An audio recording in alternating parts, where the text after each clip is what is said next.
This is the Lean Builders Hoots on the Ground podcast with absolutely, positively no bullshito. Join us as we dig into exactly what lean construction is and how we can use these concepts and strategies in the field. This podcast will be different as we journey to job sites and mine the minds of lean builders, all in effort to pass forward building knowledge from those who have put their time in to learn a better way. Because that's just what lean builders do.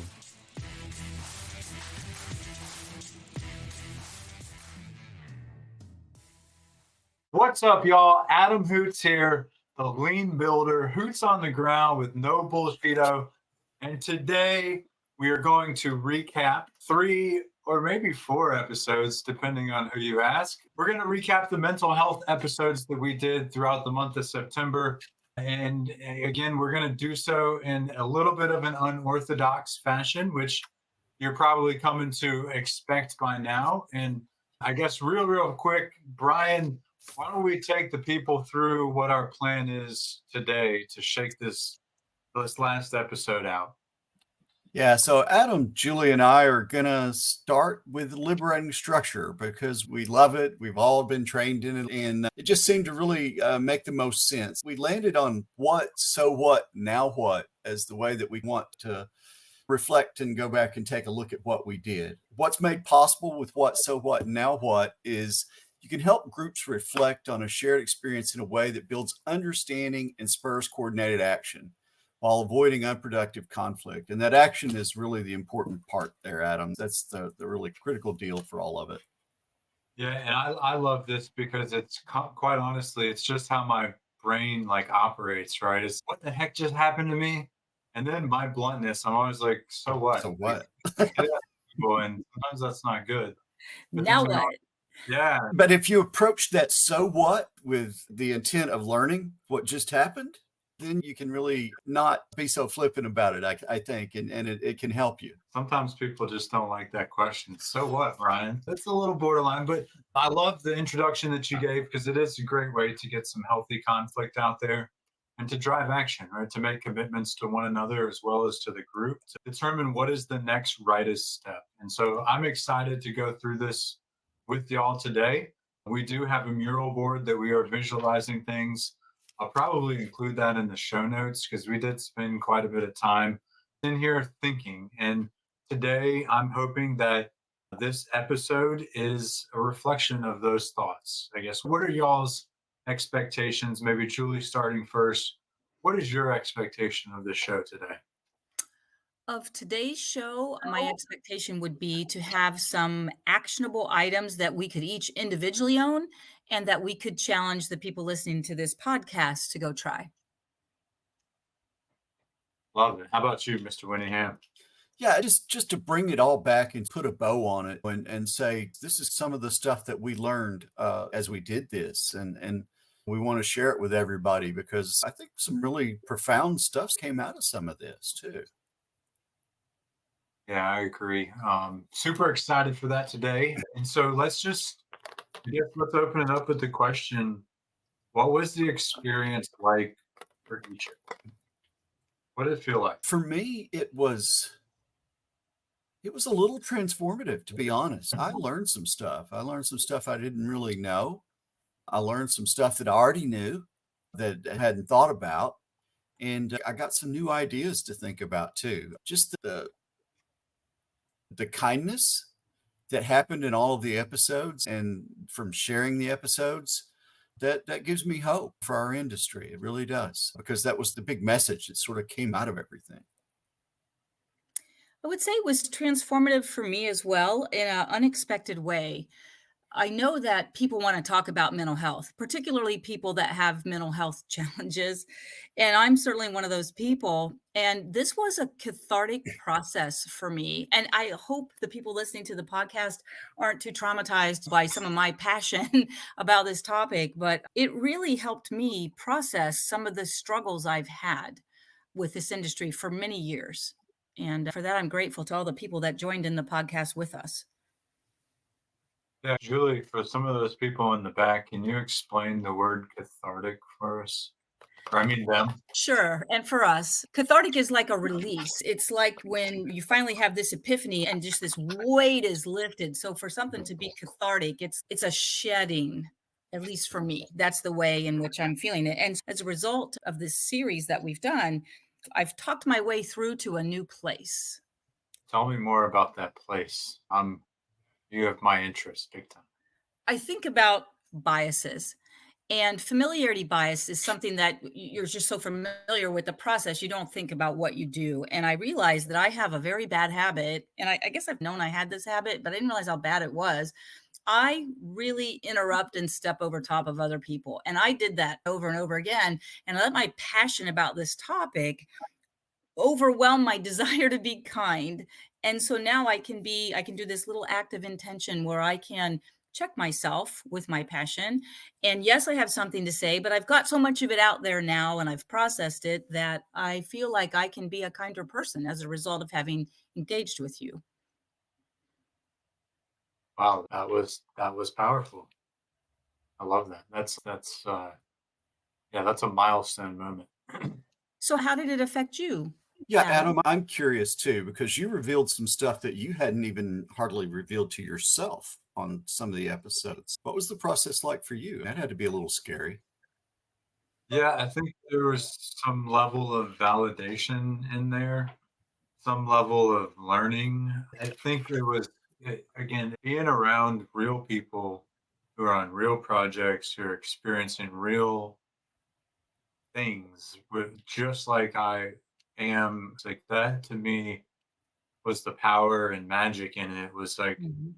we created an environment where it was okay, right? Like, Yeah. so what? So what? What? I want to hear it, but then so what? What are you doing about it? And so Mhm. again, just an ode to that liberating structure that you showed earlier. I think there's a lot of the industry talking about it, right? In the what form. I think, it's a really dangerous question to say so what to some people, but I think that's needed in our industry in our current times to be able to say, so what? Yeah, we have the highest suicide rate among all industries. That's what. Mhm. Now what? So why is it important? Because it affects our people every single day. Mhm. Now, what are we going to do about it? And again, my mind always jumps to the now what without studying the so what. And I think a lot of construction leaders feel the same way. And to me, it was nice to be able to slow down and really think about the what and the so what that led us to the now what actions. So a lot of stuff like this, the touchy-feely stuff, we end up with a lot of slogans and campaigns, and they don't really ever touch anybody really. And I think that's Mhm. what you're getting at there. And we're getting past that. That's I see what so what and now what as what just happened to me, what did it mean to me, and what am I going to do about it? Mhm. What we just did, we just brought a bunch of mainly construction superintendents together Mhm. to talk about mental Poetry. health. Yeah, really, in the end, if we want to go high level, yeah, that's exactly what we did. We brought a bunch of old dog together to read poems and discuss feelings. Like, how outside the box was that? Mhm. Um, Creating that environment where it was okay. I think and so high level, that's what we did. And so driving down into what is our reflection? What stood out to us? What is the most important thing that we're pulling out of this? So what, if you will? One of the things that stood out to me, because we did intentionally go into this series opening with a poem. And I think the vulnerability of Brian sharing poetry he personally had written created psychological safety for the panel. And that was a great way to start. In my heart, I felt it was going to be good and it was certainly going to be different. But what I didn't realize is to the extent at which it would allow people to bring their genuine selves to the conversation. I think it achieved that. Golly, how brilliant are you, Miss Julie? God, I got to spend more time with you, gal. Holy moly. Yes, Brian, thank you for opening the door to that's exactly what happened. And I didn't even connect the dots until Julie just said that right now. You, Ranger Winnie, were willing to be vulnerable and step up and say, you know what? I'm going to lead this by presenting some of my heart and my brain power out there into the world. And people could laugh at me and be like, that was stupid. But that didn't happen. Mm-mm. Julie said what did happen was people were like, hell yeah, Brian, I can be myself. Like sometimes I feel like the honey wagon driver, or hey, I have a problem with some mental health things, or I've battled things like that before, maybe not to the same caliber, maybe to a deeper caliber. Like you opened the door, Ranger Winnie. Thank you. I you're welcome. I, whew. Thank you, both of you. Those are that's everything I hope for everything I write. Is what you just said. And where it genuinely took us, Brian, was to the thing you and I knew in our hearts was the most important part of what our work together was about. And that is showing kindness to everyone and that everyone matters. And without us being scripted and without us guiding the conversation, just free forming it like we're doing right now, every time it came back to that easy to say, hard to do kindness. All the really good stuff is easy to say and hard to do. Mm-hmm. It's simple. All the really good stuff is simple and hard to do. Really hard to practice.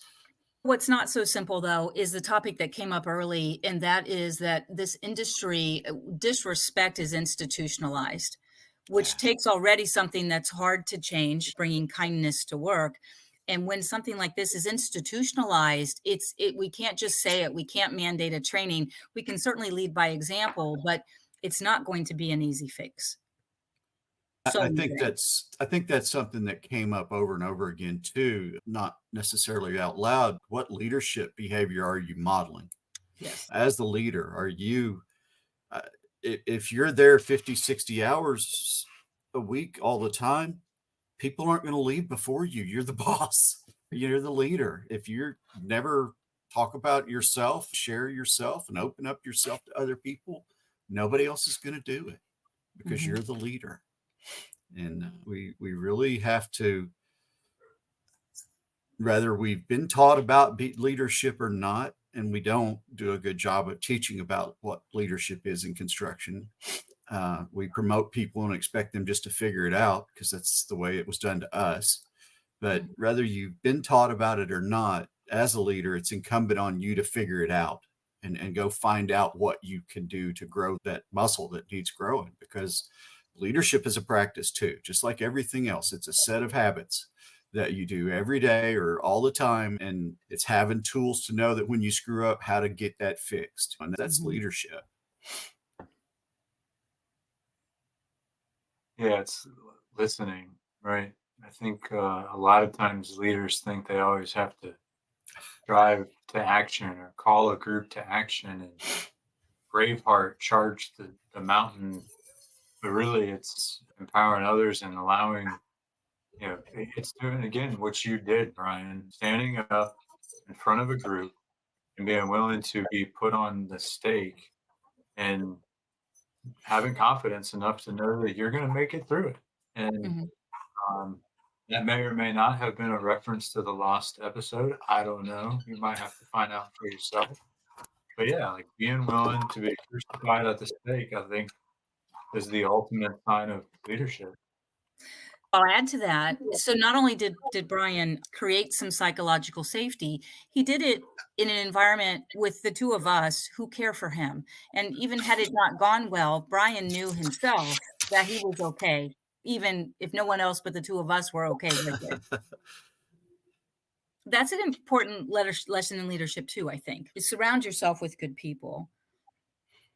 Yeah, one of the most important parts of being a leader is when you get that first follower or two followers, like rewarding them with leadership, right? The power of those people to become leaders. And then those people empower leaders. And then all of a sudden, you have the best groups that I'm a part of. You look around and you say, who the heck is leading this operation?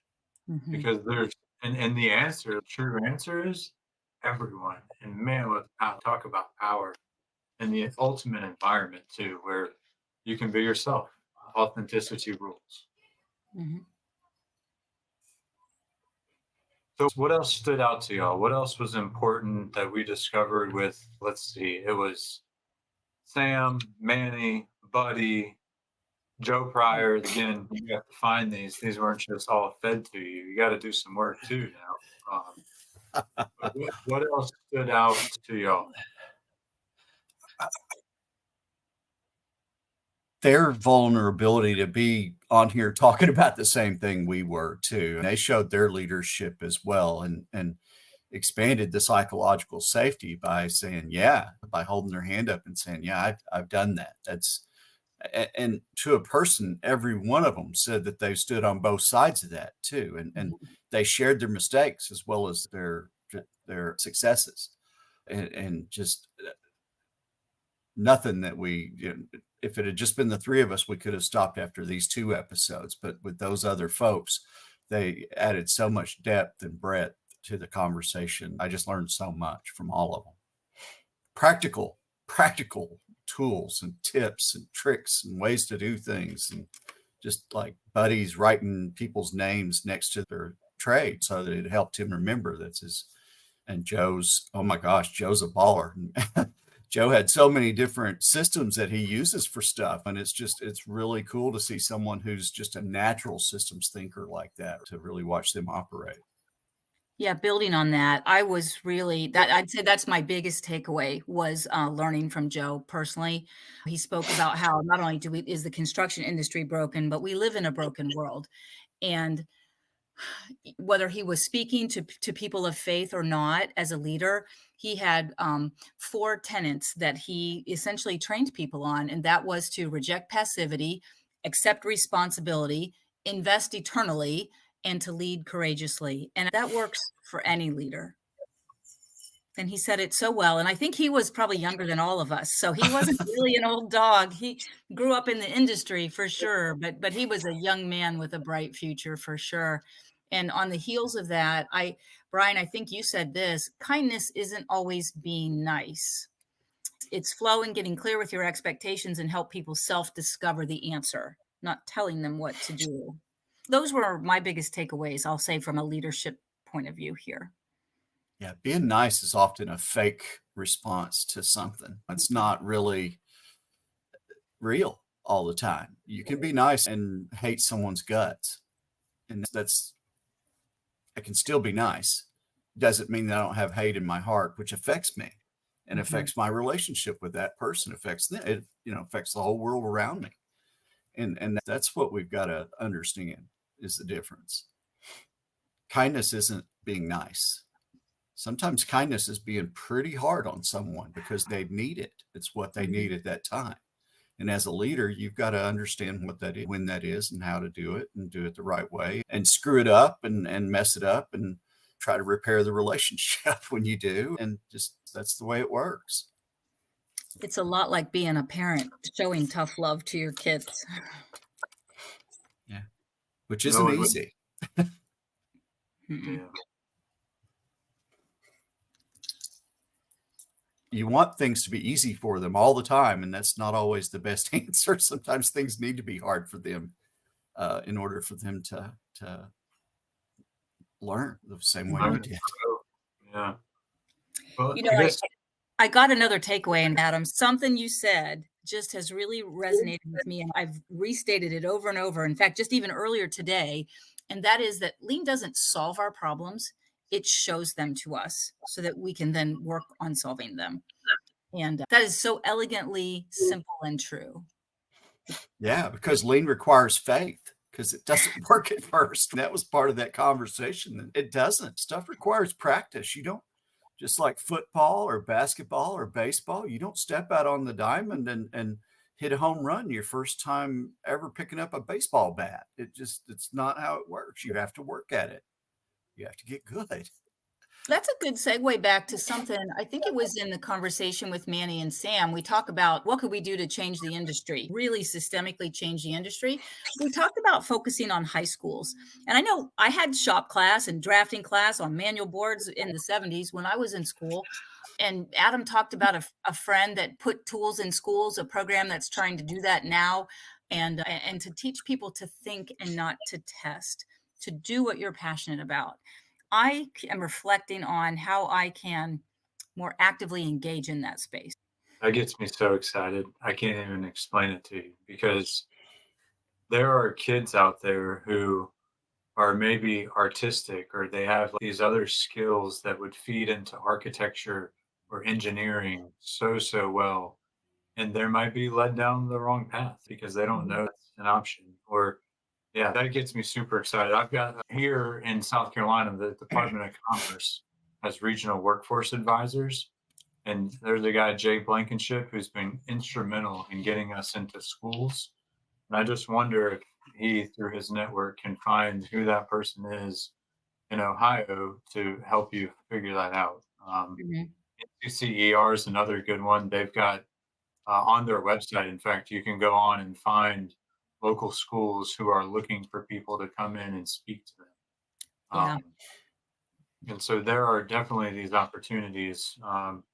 I think when we reach out and reach out to find them, but yes, I think to me, the thing that keeps ringing over and over in my head is Buddy and Buddy's ability to navigate the broken system, as Joe Pryor put it, without heart attacks, without anxiety or a divorce, or maybe he doesn't always communicate his expectations. I think we saw in real time, but he's doing something right because he's figured this thing out. He's been a builder for 40 plus years.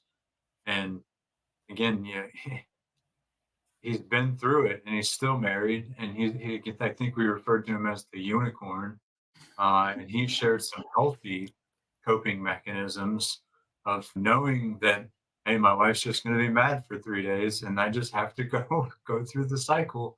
And that's okay. And then you mentioned the names. He said putting the names on the hard hat, staggering to cover weekends for your staff. The issue of not of actually letting go of working, even if he didn't have to work Saturdays, he's still going to show up out of that habit. And I think there's so many of us that are that way, right? We've been conditioned our entire lives because that's just how we have to do things. And to affect the system in the most profound way, we've got to have mental model shifts, mind shifts. These physical activities, they don't really impact the system the way that having a mind shift does, right? Because when people operate from a new mindset, they change their behaviors, they change things change. And what we have to be aware of, to Brian's point earlier, is things don't change immediately, right? You might go out to a job site and start being kind to somebody tomorrow, and your job site still might suck, and the toilet still might be dirty. And but guess what happens when you do it the next day? And then all of a sudden, that person you were kind to is kind to somebody. And then it's like this tree with branches of Mhm. kindness. And, it goes through some growth and some development. And then all of a sudden, you start to have a leaf. And then maybe the sun starts shining. And then the tree starts to develop some solid roots. And then change happens. But it takes belief and faith that you're doing the right thing and trust in the process. We say that all the time in lean. Like, you have to trust the process is going to make things better, but you don't always recognize it right away. Sometimes there's a delayed effect that happens within systems thinking that may cause us to work on the wrong things. And so I just hogged a lot of the airways, but y'all have my mind turning on new priority, like being able to have everybody on construction sites do what Brian did and lead with transparency. Like, hey, this is who I am. This is what I am. This is what I do. Like it or hate it, that's on you. I am who I am. Like that. Mhm. That's how we make change in an industry that is so broken. Create space for people to be themselves. And respect that. Yeah, Yeah. I was having a conversation the other day, and it's just it's impossible for us to leave our home life at home and our Mhm. work life at work. We're not, that's not, if you're stressed at work, you're going to still be stressed when you get home. Even if you still, if you think you're about to get fired, that's just going to affect your home life. If things are really bad for you, Mhm. if you think you're in trouble, of course that's going to affect your home life. How can it not? Yeah. It's silly for us to think that we can separate the two. I'm not a work Brian and a home Brian. I'm just Brian. And we all have to just be who we are. And uh, thinking that we can somehow leave something behind means that we're not bringing our whole self somewhere with us, right? That's really what that means. And that's not Mhm. okay. You got to be your whole self always, or else you're really the self-care stuff that we got into. I think that's just so critical. And that's where you have to start for any of this. You've got to start with self-kindness, because we are an industry that is pretty hard on ourselves. Most I've heard people muttering to themselves, and I, I, I got to tell you, if we talk to other people the same way we talk to ourselves, dueling would probably still be very active in this country. Because it's just, we're really hard on ourselves, and we have to start with self-kindness and self-care, because you really can't take care of anybody else until you take care of yourself. And see, as we talk about what can we do to change the industry, right there, every single one of us has that in our span of control. I can be kind to me, and I agree with you. I've stabbed myself in the heart many times purposefully because I felt like I deserved it, and And you don't, Julie, you don't. You're I such a know. great person. Thanks. But I tell you one thing I do live by, especially when I have to have difficult conversations, and it's if something needs to be said, if I think it and I feel it, then I have to find a way to say it. And so I ask myself, is it true? Is it kind? And does it really need to be said? Because it may be true and I may find a kind way to say it, but does it really need to be said? So that's like the lens when I'm being practiced that I put on difficult conversations. Yeah, try to imagine how it might impact the person you're telling that to if it was told to you. Mhm. Empathy was something else that we came back to quite often, because Yeah. without empathy, there is no kindness, right? Because you've got to put yourself in that other person's shoes. Yeah. Now what? Great. We covered what. We discussed a little so what, but now what, Miss Julie? Now what? I'm really motivated to create some kind of graphic. I have in my mind a coloring book. I don't know if it's going to ultimately come to that, but we've had some good takeaways, more than we've talked about here. Some things that some ways to practice self-care, some tricks to being good in person, writing names down and things like that. So I'm feeling like there's a way to transform what I've heard and all these notes I have on these screens here into some smaller actionable content. It's not going to be writing poetry like what Brian does, but it's going to honor this journey that I've been on with both of you, my friends. Maybe you'll let me put some of my poetry in your coloring book. I'm thinking that we can collaborate and make one book, right? It's poetry and coloring. Ooh, I want in on this because I got some words to organize. I'm not sure exactly. It's definitely not poetry and it's definitely not coloring, but probably more on the research side. I'm thinking like there's actually a ASC international conference in Alabama that their call for papers is coming up in 2 weeks, and I think I'm gonna sneak us a little something, a little submission in there on behalf of us three. So watch out for that. We may be presenting in Auburn next April. Nothing like a deadline to get us motivated, Adam. How about you, Brian? Now what for you? I'm look for something coming from me about how to practice kindness in the construction industry. I've taken some of the ideas and just some of the things that have coalesced for me, and I've started writing about practicing kindness in the construction industry. So that's coming from me. I don't have any more poems in the hopper right now, but I bet there'll be some more that pop up at some point. Something will trigger something there. But the other now what is just continuing to push the kindness thing. I shared with you guys just before, I am teaching a CM lean class right now for AGC National. And our first plus delta, the first lesson includes respect for people. And one of my first pluses on our plus delta was I learned about kindness today, and I'm going to start practicing it. And that is, oh my God, that's just the greatest thing that, like I said, my words and having the impact is what's really important to me. Yeah, I'm going to continue on doing that, and maybe a couple of things coming from me, maybe a book or something that I'm working on with a friend, and some other stuff too. That's now what for me. How about you, Adam?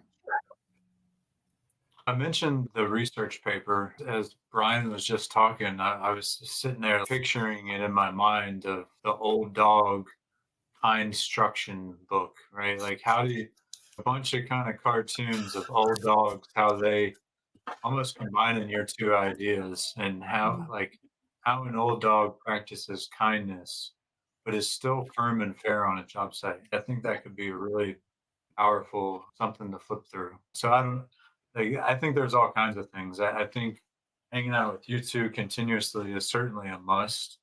I mentioned the research paper. I'm going to make that happen. I think a lot of it is really what we're already doing, right? We're on a job site, at least from the lean leaders within all of us. And we're on job sites and we're putting teams through workshops, and we're already demonstrating the kindness matters. And so I think being more intentional about calling out the things that I'm doing in person. Hey, did y'all just feel what I did there? We just had a trust breaking exercise. Like, that's how you do it. Or like, so again, That's how we celebrate wins, Adam, right? Those small wins. That's how we celebrate those small ones. I love that. That is so awesome.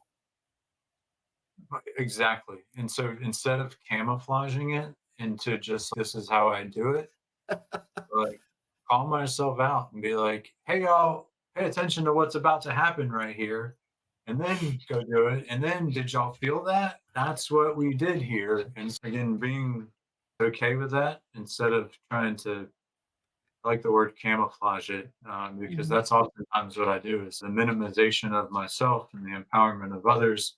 It's just like a natural instinct. And so I think it's important to be more vocal about it when I do it.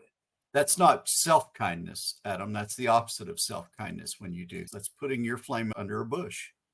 And your flame needs to shine bright, sir.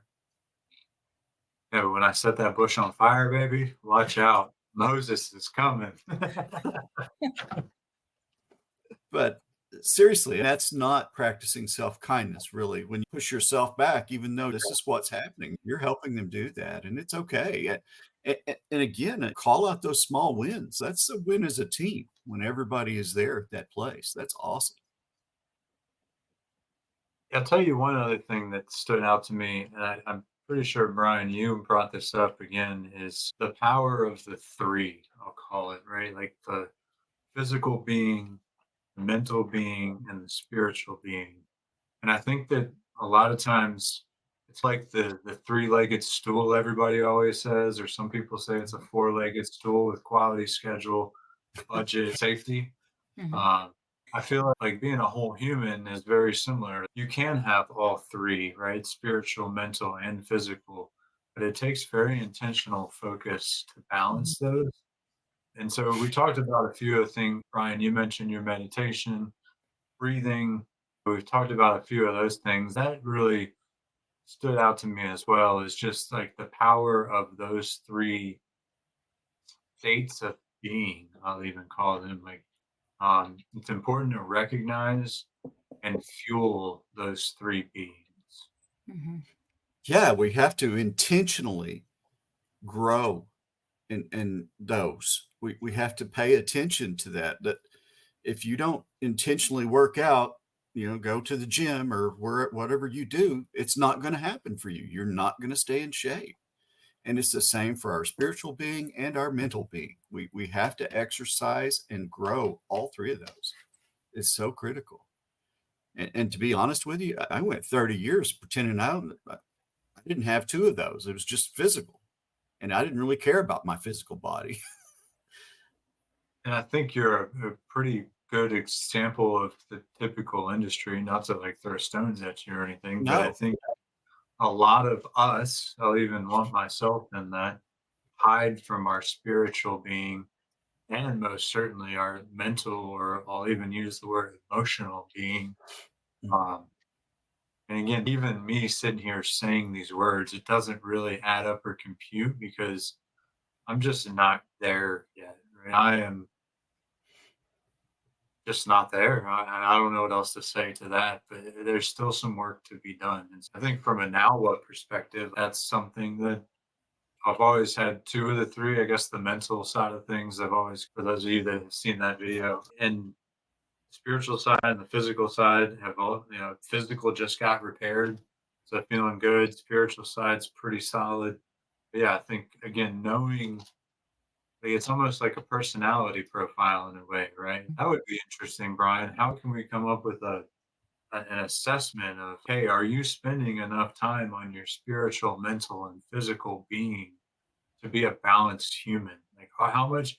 I don't know what that looks like, but I just got done taking the six working genius assessment with Patrick Lencioni and I love done the that. personality. Yeah, I just read the book too. Oh, I love And that book. and like how something, what can we do that allows people to be confident in their balance of states of being? And I don't know that the balance is the same for anybody, Adam, and I don't know that the balance doesn't change every day. I go to church on Sunday, so I pay a lot of attention to my spiritual side on Sunday, and a lot of times we expect that to last us all week, but that's not the case either. It's being a Sunday Christian or whatever they call it, or the tools there, I think they're personal. And I think that we have to discover the same way that we have to discover as we get older and as our body ages, what the workout that we need to be doing, because I'm not doing nearly the same workout I did in my 20s as now. It's my body isn't the same and nothing. So I think that those are going to continually change. It's just a fact of paying attention to them intentionally is going to make it so that you're doing the things that you need to do. I can tell you that I spent a lot of time not knowing how I was feeling, either emotionally or physically, because I would push through things physically that most people would probably stop at. It's just how I'm wired. Uh, and emotionally, because if I if I let all the pain that I was dealing with most of the time, then my emotions are a mess.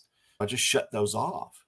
I thought, but I didn't really, because it all came out at some point anyway.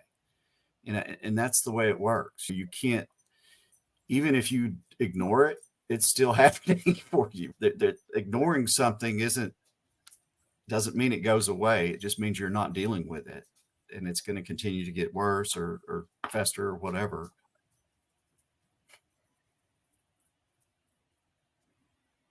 But I think there's still something with balancing your being and the power in the thirds. Yeah, I believe that too. But I think everybody has to find that balance. I don't think I could tell anybody else where that balance needs to be for them, because they have all of their own past experiences that have led them to where they are and made them the person they are. So I, I don't believe in work life balance either. I don't believe that's a thing. I think it's just life. Work is part of life, as well as all the other stuff. And there's a season when there are times when you may have to work more hours than you really should. That happens in every industry, not just construction. It's just that we've institutionalized it in construction, and it's every job, every week, all the time. And that's where it's bad. It's striving hard for something is great. It makes it so much better when you get there. And having to work hard is awesome too. It makes people feel good. But when we institutionalize pain, it's not a great thing. And we've done that. And we've made it it's part of the industry. We designed the work that way. We design work so people have to work overhead all day or on their knees all day. And we need to stop. Awareness is the first step to change, right? And part of what we've done here is raise awareness, and we can continue to raise that awareness. I know for me, Adam, I find myself being out of balance at times too. Sometimes I'm really focused on the mental or the physical and not so much on the spiritual. And then something conspires to bring me to my knees and remind me I'm not a complete person without that. And that awareness again drives change. And it's little acts of intention, whether that's journaling or poetry or yoga or whatever it might be. We have to be Habits. intentional. Yes, it's create habits, right? Mhm. And that's like systems. That's the habits It are is. just systems, stocks and systems or whatever, and they help create the better or worse outcomes Mhm. depending on the habits.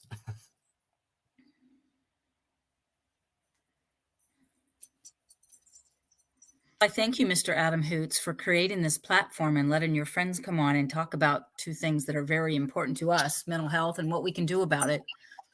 Thank you. Yeah, 100%. Thank You're you. welcome anytime. And we got to do just a regular episode with each of you too and discover who you really are, you lean builders, you.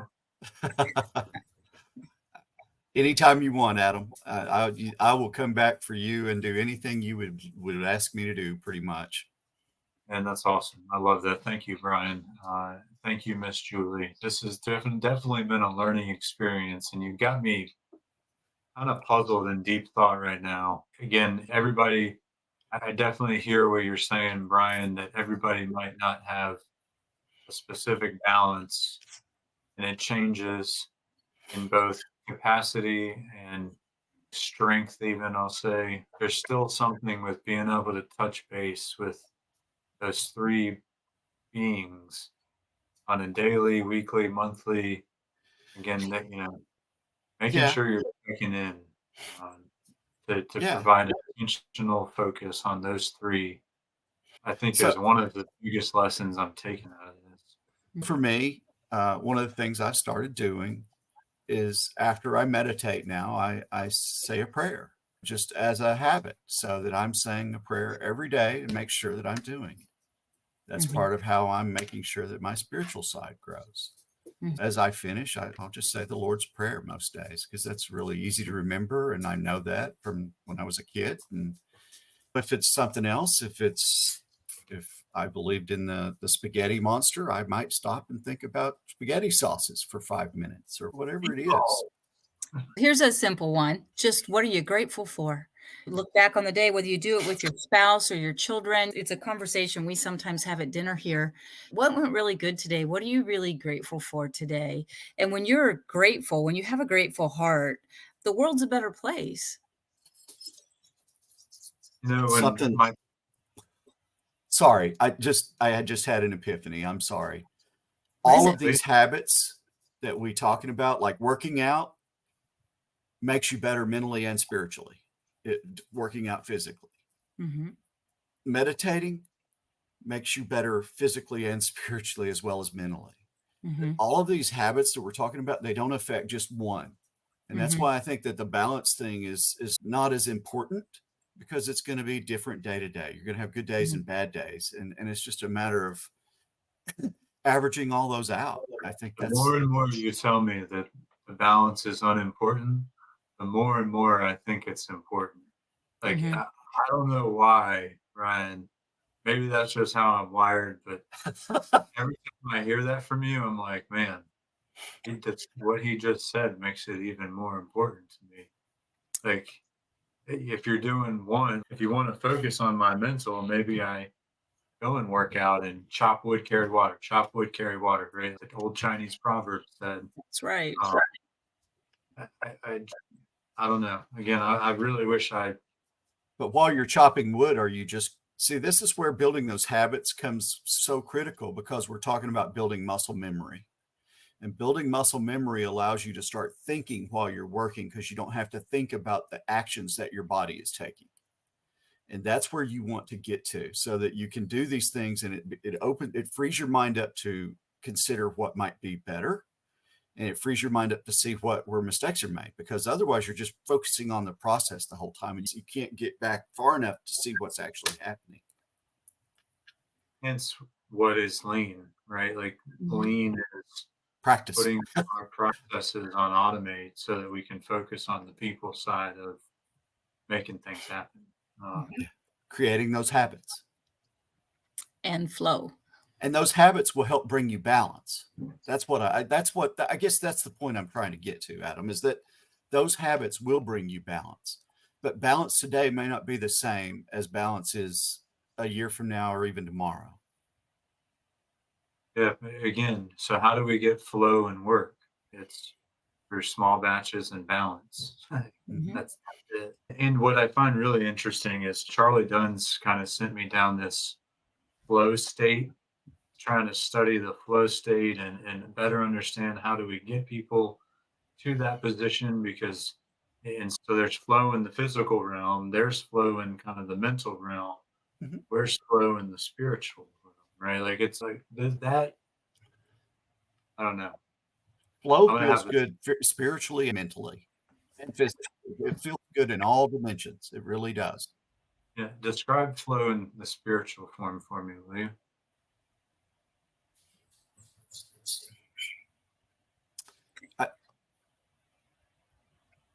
How would you describe it in the mental? I'll give it a go in the spiritual. Okay, please. So flow for me spiritually is recognizing at various points in the day things that I'm grateful for. It's like continuous prayer, which I have a hard time with understanding what that is, but continuous gratitude and gratefulness, I get that. And I am continuously in a flow state on being grateful and recognizing that. Okay. Yeah, a lot of times during my meditation, I'll set an intention for the day, and that helps create a flow state as well. Yoga is the same way.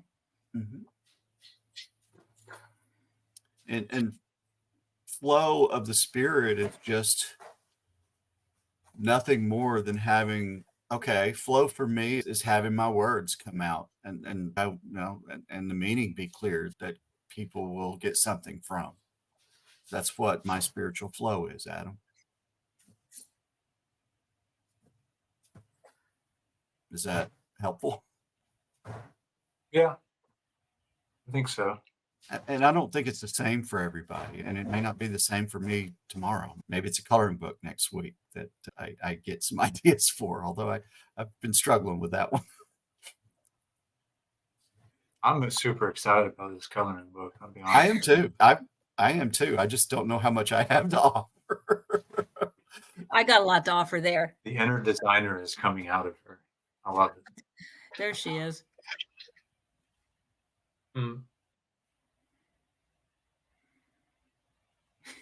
She's looking at you like, what are you doing, Dad? We got a new guest here now. What's her name, Brian? Lulu. Hey, Miss Lulu. Lulu. She probably can't hear me. Oh, that's funny. No, because it's earphones. Yeah. Well, welcome, Miss Lulu. And I guess we're coming down to an hour here. I think again, I'm struggling with how to wrap this up because one, I just don't want it to end. Two, I'm in deep thought right now. So I think the best way is to summarize again, each of us, what is your main takeaway, and what are you going to be focused on to really drive action moving forward? I'll go. Kindness is the what. The so what there is that our industry needs it so badly. The now what is that I'm going to be preaching kindness because it is critical to what we've got to do going forward. We need 550,000 workers in this industry. And right now, I don't know too many parents who would want their children going into, having a construction job because it's not kind. It's not a great place to find kindness. And I think it's going to be critical for us to,